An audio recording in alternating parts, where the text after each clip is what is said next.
সংবাদ শিরোনাম। জনদুর্ভোগের চরম সীমায় পটুয়াখালীর বালিয়াতুলি ডালবুগঞ্জ সড়ক সংস্কারের দাবি এলাকাবাসীর নিজস্ব প্রতিবেদক। কলাপাড়া।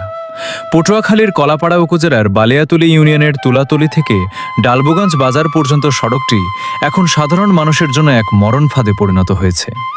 দীর্ঘদিন ধরে সংস্কারহীন পড়ে থাকা এই একমাত্র পাকা রাস্তাটি এখন চলাচলের অযোগ্য হয়ে পড়েছে।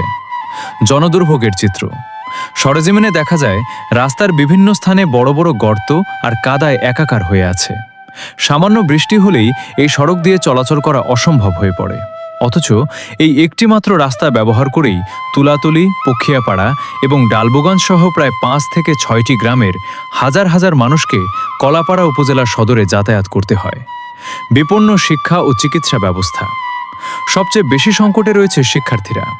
এই রাস্তা দিয়েই প্রতিদিন তুলাতুলি মাধ্যমিক ও প্রাথমিক বিদ্যালয়ের প্রায় 90% শিক্ষার্থী যাতায়াত করে। এছাড়াও ধুলাশসার আলহাজ জালালউদ্দিন ডিগ্রি কলেজের অসংখ্য ছাত্রছাত্রীকে জীবনের ঝুঁকি নিয়ে এই পথ পাড়ি দিতে হয়। কাদা আর গর্তের কারণে অনেক সময় শিক্ষার্থীরা সময়মতো ক্লাসে পৌঁছাতে পারে না। এমনকি মাঝপথে দুর্ঘটনার শিকার হয়ে বই খাতা ও পোশাক নষ্ট হওয়ার ঘটনা এখন নিত্যদিনের।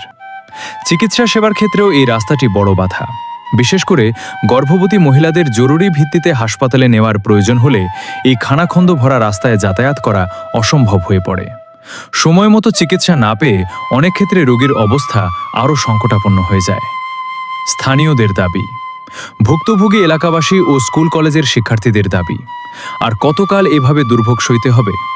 দ্রুততম সময়ের মধ্যে এই গুরুত্বপূর্ণ সড়কটি টেকসইভাবে সংস্কার করার জন্য স্থানীয় জনপ্রতিনিধি এবং সংশ্লিষ্ট কর্তৃপক্ষের সুদৃঢ় দৃষ্টি আকর্ষণ করছেন তারা।